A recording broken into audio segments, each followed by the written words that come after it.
Hello again, my friends and colleagues. It's David Byrne broadcasting from his studio in Austin, Texas, and we have Dan Goldgeier in Seattle, Washington. Dan, how are you? Good, Dave. How are you doing today? Doing pretty well, still It's surviving. Friday. Yeah, It is Friday. It is I think. Friday. And yes, can we even tell anymore? Yeah. Because it's just one Zoom chat after another, isn't it, Dan? It seems that way. It seems that way. And these Zoom chats are leaking into the commercials, which we're going to get to in a minute, and see how much more of that we can even tolerate. But before we get into today's two commercials, I want to discuss just briefly the state of things for people who work in this business. There's a lot of lost employment happening, and I've written about it a few times on AdPulp. But one of the things I've been saying is it's hard for us to actually gauge how many people are being put onto the street right now, because it's not the kind of thing you send a press release out about. And it's also not something you really want to talk about when it happens to you. You may go to social event, but we're trying to get a read on just how deep the cuts are and when they're coming, if they haven't come already. Yeah. And then my question to you, Dan, is where is this all going with tens of thousands potentially of advertising workers out on the street, agencies failing, no place to go back to work when the economy begins to heal? It just sounds terrible. It's pretty bad. And you can look on, there's a couple of sites that you would get a better look at it. One is called Agency Spy, which is an offshoot of Adweek. And every day it seems like they're updating it with another agency that's laying off people, 5%, 10%, furloughs, pay cuts. And also you go onto LinkedIn, I do that a lot, and you just see post after post after post of people, not just in the ad industry, but just across a lot of industries, saying, well, today was the day for me, and unfortunately I got cut, etc.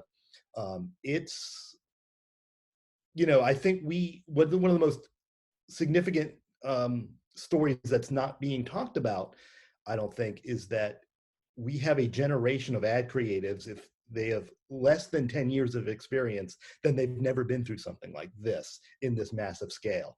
This is not 9/11. This is not the Great Recession of 2008. It's more than that. And I don't know if you are a junior or mid-level person trying to make your way in the ad business, what you even think about the profession you've chosen. I think that more wizened people have understood where this that things like this happen. But we have a whole generation of creatives that have, and just advertising professionals in general. We're creatives, but this has been across all disciplines in the ad industry. People just don't know how to deal with it, and they don't know when it's going to end. Obviously, it's a sign that whatever recession or depression we're in across the economy is going to take a couple of years to get back to any semblance of normal. This is not like a 3 to 6 month, step back. So and I think the business that we're in is about to get quite a bit smaller. Yeah. I don't think there's any question about that. I think the agencies have zero room for waste. The clients have zero room for waste of time or money. Right. And what we need are new structures that recognize that as the number one fact. You can't put 10 people on a meeting and have them charging $150+ an hour to the client anymore. Those type of outrageous behaviors aren't going to be tolerated in this very difficult bean counting time. Right, and we're starting to see some new structures, some more organized networks of freelancers and short-term gig workers. There's business models out there like Communo and We Are Rosie, a couple that I've heard of, and a whole lot or more. I think that it may be, we will never return back to a lot of full-time job models, and there'll be more short-term thinking, short-term gigs. Um, that More is, collaborations between various entities. So right. We Are Mhm. Rosie's a new entity that we're going to see more of these, where people like yourself and I might take part in something like We Are Rosie because they're going to help us get work. Mhm. And what I think is we need to have a lot more We Are Rosies, Mhm. not just one. We need to have smaller ones that may be industry focused or whatever. Yeah. And so we're all scrambling to figure out what's next. I just wanted Right. to start today's chatter with this recognition of how painful it actually is. Oh Uh, yeah, it sucks. and it's going to get worse because the people who are in the restaurant business and other live events and in retail took the first hit, and now our services based business is about to take another Q2 and Q3, and as you said, next couple of years Hmm. of hitting and downsizing, and we can't afford this office, and we can't afford these people, and I'm so sorry to have to let you go, and on and on and on. It's painful. Anyway, we're still making commercials in the middle of the pain, and so Some folks are, yes.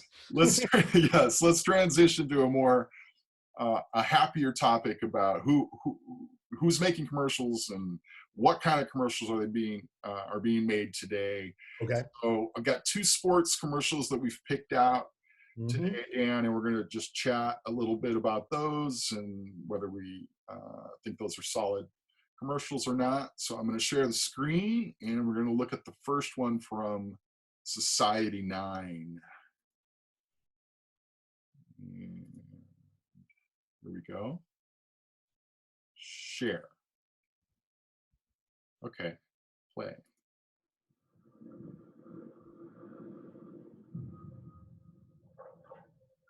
Today is the day to lace up.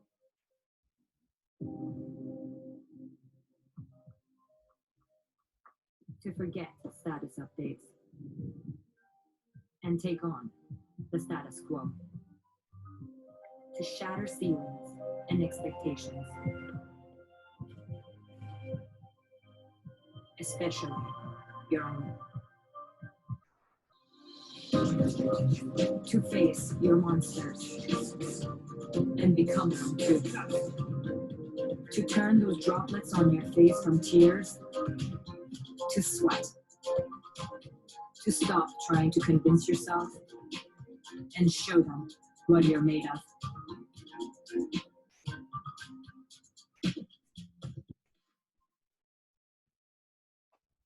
So I like some of the copy. It's time to lace up is a great start to the Yeah. commercial. What are you seeing in this commercial? Well, there's a lot of clever turns and phrases and some gorgeous cinematography. Um, it's obviously, like we talked about, I think last week, it's a manifesto spot. It's an anthem spot, and that's great. Um, Society 9 is a women's boxing brand, and of course, I was not familiar with them. One of the things that's kind of more interesting to me is not the ad execution, but the marketing strategy behind it. This brand was started on Kickstarter. It was they have boxing gloves and a few other accessories that they got started on Kickstarter. This shoe, and this is what this advertising is, a shoe that is both a boxing shoe and one that you can wear on the street. This is being launched by a Kickstarter.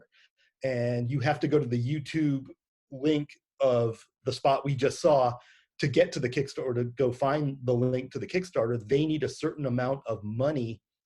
I think it's like $35,000 to begin production of this shoe, so that you can't go out and get it just yet. So it's a fascinating marketing strategy. And I wouldn't have known that by seeing the spot, that I can't just go out and get the shoe. But it's also a way to create a built-in fan base, or built-in support for launching the shoe. I think that's more of a compelling story, and it's a great way to build a brand from the ground up. And I think we're seeing more of that on Kickstarter and other Most definitely. And as I think about what they're starting, Society 9, they're starting a tribe of Amazons who are ready to punch and kick and beat the hell out of people. Or just women who want to go out and kick ass. I think it's great. I love it, is what I was getting at, which is the strong, empowered woman who doesn't take any gruff and can throw a punch. Yep. So I thought it was a great commercial, and you're exactly right in the way that you've assessed it, which is let's create intrigue around this product and get people to want it, know what it is and why they would want it, and then to help create it. Like Kickstarter. So good effort there. I'm going to share the screen again, and we're going to look at an ESPN commercial. And here we go. Oh, Man. this is heavy. Ready? Mhm.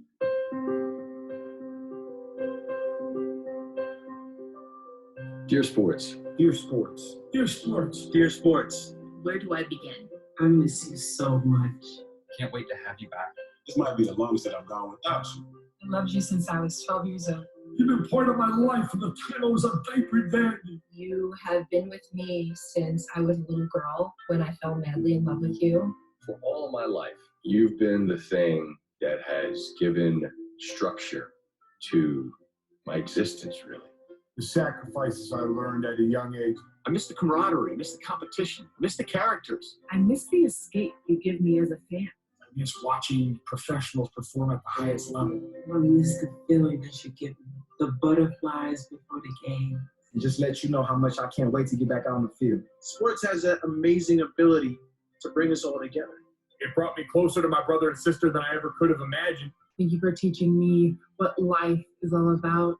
Thank you for the opportunity to help others. I don't think we ever took you for granted, but I think we know now more than ever just how much you mean to all of us.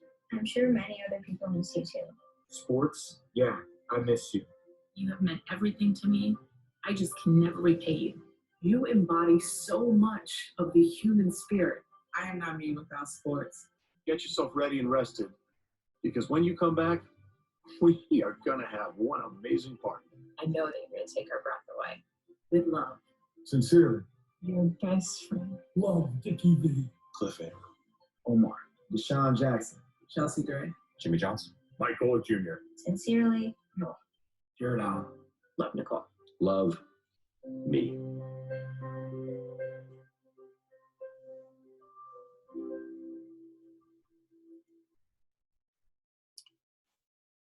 Well, so here's what I was thinking about that is that it's another one of those COVID-19 spots that there's no production values because we can't shoot a real commercial in situations. Nevertheless, I do believe they've managed to create some level of emotion in the spot. Maybe it's just because we do actually miss sports. As you'll note, I've got my Huskers hat on.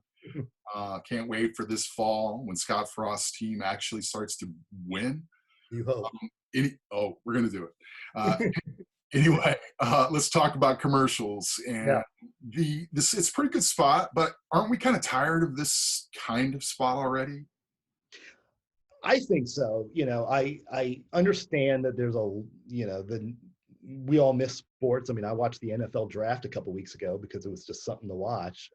I don't know that a love letter to sports is all that compelling to me. And it reminded me of a couple of things. Number one, ESPN has had a 30-year campaign running off and on with SportsCenter that has been some of the funniest things we've ever seen. I know Wyden did a lot of them. I know some of them they did it in-house. There's no rule or law that said they couldn't poke fun at the lack of sports in our society right now. And I was also reminded that I think it was Nike. Oh God, I forget when there was a baseball strike, and it was maybe in the 90s.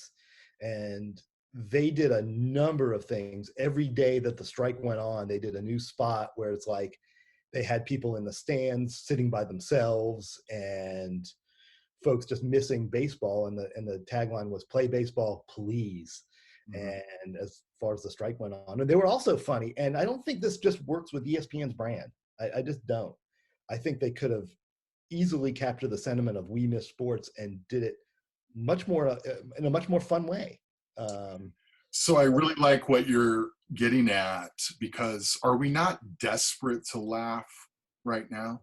Yeah. I mean, people are captivated by the Jordan documentary right now, I know, and that's also on ESPN. But, we're starved for something new. And I don't know when this spot aired, or if it was one of the early COVID-19 spots that we saw maybe in the late March. We're now in almost the middle of May, and we sort of turned a corner we're seeing the light maybe at the end of the tunnel in terms of things opening up. Yeah, I don't think it's right for the brand, and I think they could have done a lot more fun. I think clients are afraid to take really any sort of creative risk right now. And unfortunately, that fear, which is always there, but it's much worse now, is showing in a painful way. Your assessment is spot on. ESPN, of all brands, it needs to come in with some wit and humor. And my God, their video archives are full things that could be made in post into new commercials. So this was done in-house at ESPN, and I'm sure they're very talented people there. But whether you're got your best agency on it or you're in-house, go ahead and realize we're out here as human beings wanting to connect, wanting to laugh. So give us your good stuff. We're tired of these Zoom shots, and here we are on Zoom. So let's get off of Zoom, Dan. It's the weekend. Well, I hope everybody enjoyed our little chat. We appreciate it. We'd love to hear your feedback too. Indeed. Thank you for listening to the Dan and Dave Show, otherwise known as Ad Chatter from adpulp.com. Thanks again. We'll talk to you soon.